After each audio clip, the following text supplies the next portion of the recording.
तो चलिए अब बुलेटिन की शुरुआत करते हैं और इस वक्त की एक बड़ी खबर आपको बताएं। अलवर से यह खबर है जहां पर हाईवे पर महाजाम लगा है। 5 किलोमीटर तक लंबा जाम लगा है और सड़क पर गाड़ियों का रेला। तस्वीरें भी हम आपको दिखाएंगे। अलवर से यह बड़ी खबर जहां पर 5 किलोमीटर तक लंबा जाम लगा हुआ है। यह तस्वीरें हम आपको दिखा रहे हैं। अलवर की यह तस्वीरें जहां पर करीब 5 किलोमीटर तक एक लंबा जाम लगा। यह तस्वीर आप देख सकते हैं। इसकी वजह से रूट को डाइवर्ट भी किया गया है। यह करीब 5 किलोमीटर तक ऐसी ही स्थिति बनी हुई है। पहले इस तस्वीर को आप देखिए। 5 किलोमीटर तक यह स्थिति बनी हुई है।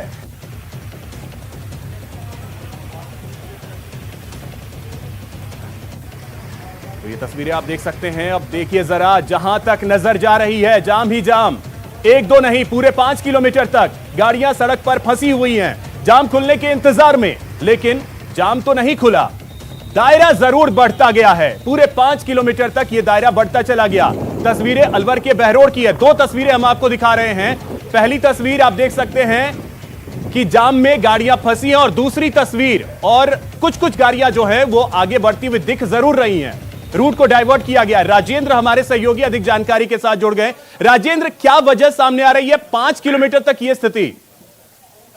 जी, अलवर के बहरोड के इलाके का ये पूरा मामला है, जहां दिल्ली जयपुर नेशनल हाईवे 48 पर करीब 5 से 7 किलोमीटर लंबा हाईवे पर जाम लगा हुआ है। शाहजहांपुर क्षेत्र में जो किसानों के द्वारा मेन हाईवे पर जाम लगाया हुआ है, इसलिए सर्विस रोड जो हाईवे का है उससे वाहनों को निकाला जा रहा है।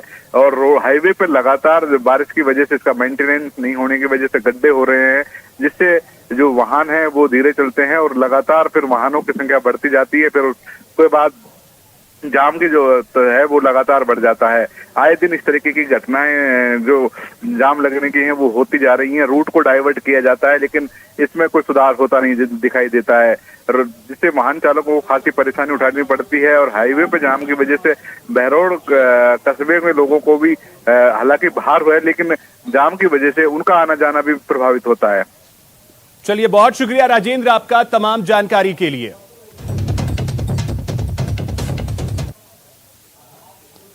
चलिए अब बात करते हैं कांग्रेस की।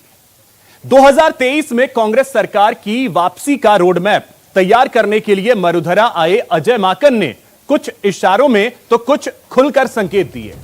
माकन ने साफ किया कि वही दिल्ली हैं, यानी उनकी रिपोर्ट पर अब मुहर ही लगनी बाकी है। वहीं माकन ने यह भी संकेत दिए कि संवाद के बाद सत्ता और संगठन में बदलाव जल्द होगा। देखिए रिपोर्ट। मैं ही दिल्ली हूँ, मैं ही दिल्ली हूँ, मैं ही दिल्ली हूँ, मैं ही दिल्ली हूँ। मंथन खत्म, एक्शन का इंतजार। निरंतर चर्चा सब लोगों से हो रही है और अच्छे लोगों की नियुक्तियां अच्छी जगह के ऊपर होंगी और जल्द होंगी। संवाद से होगा सत्ता संगठन में बदलाव। मुझे सुखद आश्चर्य हुआ जब ऐसे लोग हैं जो लोग खुद कहते हैं कि हम लोग संगठन के लिए काम करने के लिए तैयार हैं और हम लोग सरकार के अच्छे कामों को और सरकार को वापस कांग्रेस कैसे आए, हम लोग उसके लिए जमीन पे काम करेंगे। मरुधरा में मंथन, दिल्ली में फैसला। किसी को लेकर के कोई शक और संशय नहीं है। जैसे मैंने पिछली बार कहा, मैं दोहराना चाहता हूं कि सब कोई, हर कोई हाई कमांड के ऊपर पूरा विश्वास रखता है और उन्होंने कहा है कि जो हाई कमांड तय करेगा, जिस भूमिका के अंदर तय करेगा, वो सबको मंजूर है। सत्ता और संगठन में मजबूती के मकसद से मरुधरा पहुंचे प्रभारी अजय माकन का मिशन मंथन पूरा हुआ। विधायकों के साथ ही माकन ने संगठन पदाधिकारियों से मिलकर 2023 में कांग्रेस सरकार की वापसी का रोडमैप तैयार किया। मुख्यतः 2023 में किस प्रकार से हम लोग कांग्रेस पार्टी की सरकार को वापस ला सकते हैं, इसकी चर्चा सबसे करी। कई बिंदुओं के ऊपर बात करी कि किस प्रकार से कांग्रेस के संगठन और सरकार में बेहतर समन्वय हो सके, ताकि हम लोग मिल करके 2023 में कांग्रेस पार्टी को वापस लेकर के आ सके। साफ है कि संवाद की रिपोर्ट दिल्ली पहुंचेगी और वहां से सत्ता संगठन में बेहतरी के लिए फैसले लिए जाएंगे। लेकिन प्रभारी माकन ने संकेत दे दिए कि सरकार और संगठन दोनों में बदलाव संभव है।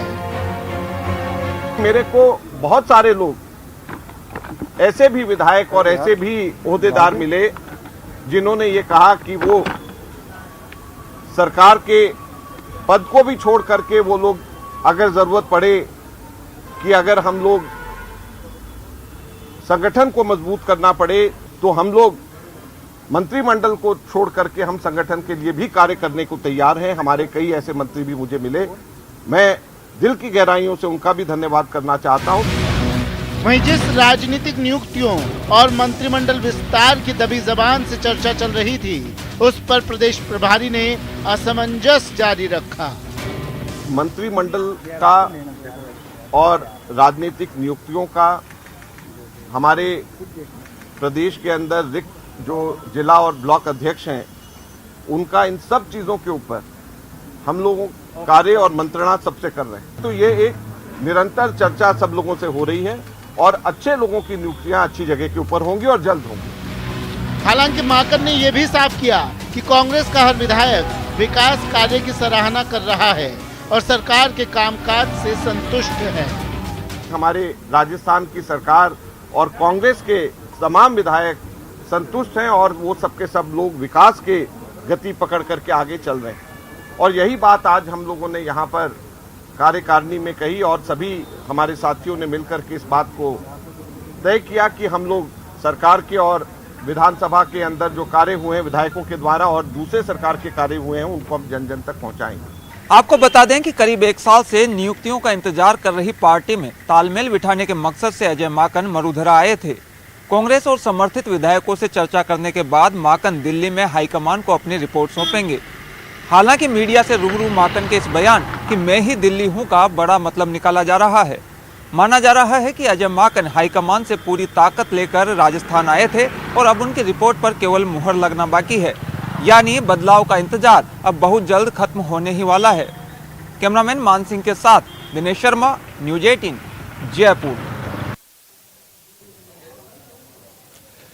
तो माकन के इस मंथन से अमृत कब निकलेगा और क्या निकलेगा, इसी पर बड़ी बहस 7:56 पर प्राइम डिबेट में देखिए। चलिए अब रुख करते हैं अगली खबर की ओर। बात करेंगे कांग्रेस बीजेपी की सियासी लड़ाई के पीसीसी कनेक्शन की। प्रदेश प्रभारी अजय माकन की मौजूदगी में पीसीसी की अहम बैठक में आखिर ऐसा क्या हुआ कि बीजेपी आग बबूला हो गई। बीजेपी ने पलटवार किया और निशाने पर रहे पीसीसी चीफ गोविंद सिंह डोटासरा। देखिए बाबूलाल धायल की यह खास रिपोर्ट। ये ताजुब की बात है कि जो काम कानून का है वो काम पीसीसी में तय होता है। छोड़ दीजिए कि हमारे यहाँ न्यायपालिका है, हमारे यहाँ बाकी प्रशासनिक व्यवस्थाएं वो क्या करती हैं, लेकिन कोई दल किसी व्यक्ति के लिए कहे कि इनकी गिरफ्तारी की जाए, इनके खिलाफ एक्शन लिया जाए, तो ये पराकाष्ठा है। निम्बा राम पर सियासत गर्म। पीसीसी के माध्यम से एसीबी के काम में दखलंदाजी करने के लिए जिस प्रकार का प्रस्ताव पास किया है ये निंदनीय है, ये पीसीसी का काम नहीं है। आरएएस की लड़ाई आरएसएस पर आई। रामलाल जाट जी ने प्रस्ताव रखा था और सर्वसम्मति से उसको पास किया गया और उसके अंदर ये कहा गया है कि निम्बा राम को एकदम से उनको जल्दी से जल्दी उनको अरेस्ट किया जाए। जयपुर ग्रेटर नगर निगम के भ्रष्टाचार मामले में आरएसएस के वरिष्ठ प्रचारक निम्बा राम की गिरफ्तारी का प्रस्ताव पीसीसी की बैठक में पास होने को लेकर बीजेपी नाराज है। बीजेपी इस प्रस्ताव के बहाने कांग्रेस पर हमला कर रही है। आपको बताएंगे क्या है पूरी कहानी, लेकिन उसके पहले देखिए बीजेपी का कांग्रेस प्रदेश अध्यक्ष गोविंद सिंह डोटासरा पर सीधा हमला। तो मैंने कहा ना कि उनके पीसीसी के चीफ पर सीधे सीधे अपने रिश्तेदारों को गलत तरीके से साक्षात्कार में, और वो साबित हो गया क्योंकि आरपीएससी में जिस तरीके से एसीबी ने कार्रवाई करी है और वो जो परतें उधड़ रही है, इसका मतलब दाल में कहीं ना कहीं काला है। कांग्रेस निम्बा राम पर हमलावर है तो बीजेपी कांग्रेस पर तंज कस रही है। बीजेपी के दावों के केंद्र में है गोविंद सिंह डोटासरा और पार्टी का आरोप है कि कांग्रेस अपनी कमजोरी छिपाने के लिए मुद्दों को भटका रही है। कांग्रेस राजस्थान में अस्तित्व की लड़ाई लड़ रही है और उस लड़ाई को अभी तक केवल वो इस तरीके के तिगड़म षड्यंत्र और इस तरीके के प्रतिशोध के कारण जैसे तैसे टिकी है। मुझे लगता है कि जैसे मैंने कहा कि वैचारिक रूप से भी और व्यवहारिक रूप से भी कांग्रेस की राजस्थान से विदाई तय है। एकमात्र ऐसा बड़ा स्टेट था जहां इनकी गवर्नेंस थी और सीधे सीधे मुझे लगता है कि जो काले बादल विधानसभा पर कांग्रेस पार्टी पर मंडरा रहे हैं उनसे ध्यान भटकाने के लिए इस तरीके का उपक्रम उन्होंने किया। 2-4 दिन इसकी चर्चा रहे और इससे उनको जो राजनीतिक तरीके से अपनी चीजों को लोगों को डाइवर्ट करने में सफलता मिल सके, मिलेगी नहीं, क्योंकि पीसीसी के अध्यक्ष पर सीधे सीधे आरोप हैं। अब आपको बताते हैं कि बीजेपी इस प्रकरण में क्यों नाराज है। सर्वसम्मति से उसको पास किया गया और उसके अंदर ये कहा गया है कि निम्बाराम को एकदम से उनको जल्दी से जल्दी उनको अरेस्ट किया जाए और सभी लोगों ने मिलकर के पीसीसी प्रेसिडेंट का सपोर्ट किया, उनको समर्थन किया और उन्होंने कहा कि जो उनके ऊपर आरोप लगाए जा रहे हैं वो बेबुनियाद हैं और पूरी की पूरी कांग्रेस पार्टी इनके साथ खड़ी है। दरअसल पीसीसी की बैठक में न सिर्फ निम्बाराम की गिरफ्तारी के लिए प्रस्ताव पेश हुए बल्कि आरएएस रिजल्ट मामले में गोविंद सिंह डोटासरा को क्लीन चिट भी मिली, जबकि बीजेपी का आरोप है कि डोटासरा के रसूख का फायदा उनके रिश्तेदारों को मिला। आरोप डोटासरा के एक रिश्तेदार पर गलत जाति सर्टिफिकेट पेश करने का भी लगाया जा रहा है। दरअसल निम्बाराम पर जब से आरोप लगे तभी से बीजेपी बेचैन थी, लेकिन पीसीसी चीफ पर आरोप लगने के बाद बीजेपी इस मुद्दे को उछालकर हिसाब बराबर करने की कोशिश में है और दोनों ओर से नए सियासी दांव जारी है। बाबूलाल धायल, न्यूज़ 18 राजस्थान, जयपुर। मुख्यमंत्री अशोक गहलोत ने मजदूरों को सौगात दी है। सरकार ने प्रत्येक वर्ग के लिए न्यूनतम मजदूरी में 27 रुपए प्रतिदिन की बढ़ोतरी की है। बढ़ी हुई दरें 1 जुलाई 2020 से लागू होंगी।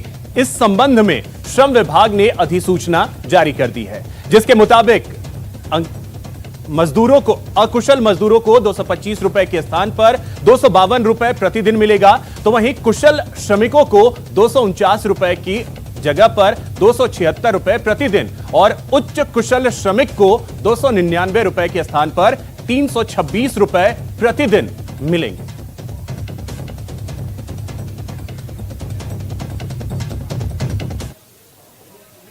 तो प्रदेश के ताजा राजनीतिक हालात पर यूडीएच मंत्री शांति धारीवाल ने एक बड़ा बयान दिया है। सीकर के लक्ष्मणगढ़ में उन्होंने कहा कि प्रदेश में जो कुछ है वो अशोक गहलोत ही हैं। सर, ये जैसे बदलाव को लेकर के, कौन सा बदलाव है? जो पार्टी में जिस तरीके से बदलाव चल रहे हैं, कौन कर रहा बदलाव? जैसे अभी माकन जी आए हुए हैं, कौन कर रहा बदलाव? जैसे चर्चा आ रही है, यहाँ तो अशोक गहलोत ही है जो कुछ है। जो अब बात राजसमंद सांसद दिया कुमारी की, जिन्होंने आज पीएम मोदी से मुलाकात की और कोरोना काल के दौरान केंद्र द्वारा किए गए बेहतरीन उपायों का आभार व्यक्त किया। सांसद ने कहा कि केंद्र सरकार के शानदार प्रबंधन के कारण ही आम लोगों का जीवन सुरक्षित हो पाया है। सांसद दिया ने कहा कि पीएम मोदी से मिलना मेरे लिए गर्व और सौभाग्य की बात है। उनके व्यक्तित्व एवं उनके विचारों को सुनकर नई प्रेरणा के साथ एक बार फिर से जनसेवा में जुटने का मार्गदर्शन मिला है। इस दौरान सांसद दिया कुमारी ने प्रधानमंत्री को सेवा ही संगठन के तहत किए गए कार्यों की पुस्तिका भेंट की।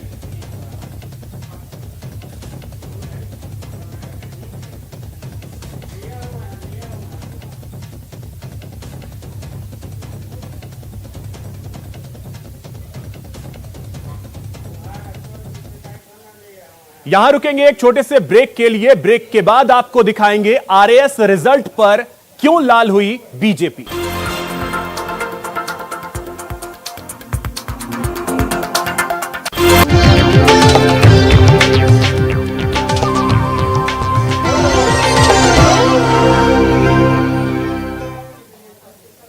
ब्रेक के बाद आपका स्वागत है। चलिए अब आपको दिखाते हैं कि आरएएस रिजल्ट पर बीजेपी लाल क्यों हुई। प्रदेश में बिगड़ी कानून व्यवस्था, महिला अत्याचार और आरपीएससी में भ्रष्टाचार को लेकर बीजेपी ने कांग्रेस के खिलाफ नारेबाजी की, प्रदर्शन किया और राज्यपाल के नाम ज्ञापन सौंपा। देखिए रिपोर्ट। कहीं धरना तो कहीं विरोध प्रदर्शन।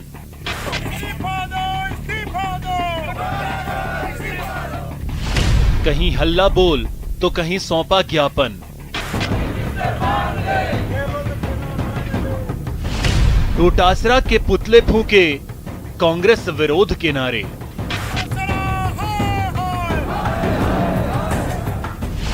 शहर शहर बीजेपी का कांग्रेस के खिलाफ बिगुल।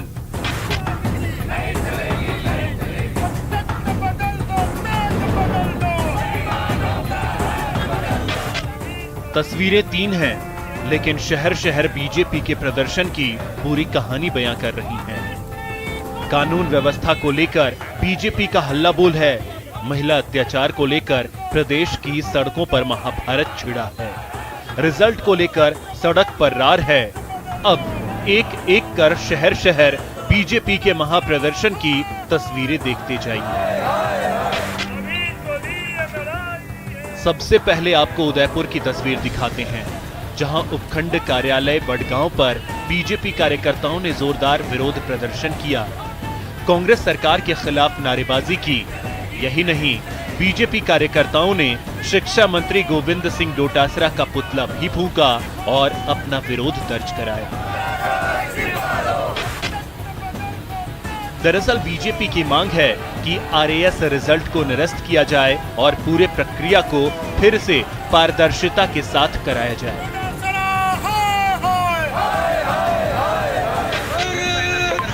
दौसा में बीजेपी के सभी 16 मंडलों ने प्रदर्शन में हिस्सा लिया। दौसा जिला मुख्यालय पर कलेक्ट्रेट के बाहर जिलाध्यक्ष रतन तिवाड़ी के नेतृत्व में प्रदर्शन किया गया। इस दौरान प्रदेश की बिगड़ती कानून व्यवस्था, महिला अत्याचार एवं आरपीएससी में भ्रष्टाचार के मुद्दे पर कांग्रेस सरकार पर जुबानी हमला बोला। इस दौरान बीजेपी ने शिक्षा मंत्री गोविंद सिंह डोटासरा के इस्तीफे की भी मांग की। आज राजस्थान में कानून व्यवस्था की स्थिति बहुत खराब है। मानपुर के थाने के 300 मीटर की दूरी पर मर्डर होता है और मुलजिम पकड़े नहीं जाते। दौसा की एक बच्ची के साथ बलात्कार होता है, उस बच्ची के बलात्कार के बाद अपहरण हो जाता है और उसके बलात्कारी आज तक पकड़े नहीं गए। इस तरह की तो कानून व्यवस्था है। डोटासरा जी का भ्रष्टाचार जग जाहिर है, पूरे राजस्थान में उसकी चर्चा है, इसलिए भ्रष्टाचारी मंत्री को बर्खास्त करें। पहाड़ी खेत को खाएगी तो ये आम जनता का क्या होगा? इनको, इनके मुखिया आला कमान जो दिल्ली में बैठे हुए हैं, उनको तुरंत इस पर कार्रवाई करनी चाहिए। जो दलितों के साथ अत्याचार हो रहा है, नाबालिगा के साथ बलात्कार हो रहा है, जो इनका मैनिफेस्टो था चुनाव का, उन पे ये खरे नहीं उतर रहे। डूंगरपुर में भी बीजेपी ने कलेक्ट्रेट के बाहर धरना दिया, कांग्रेस विरोध के नारे लगाए, विरोध प्रदर्शन किया और जिला कलेक्टर को राज्यपाल के नाम ज्ञापन सौंपा। Bureau report, news 18 network.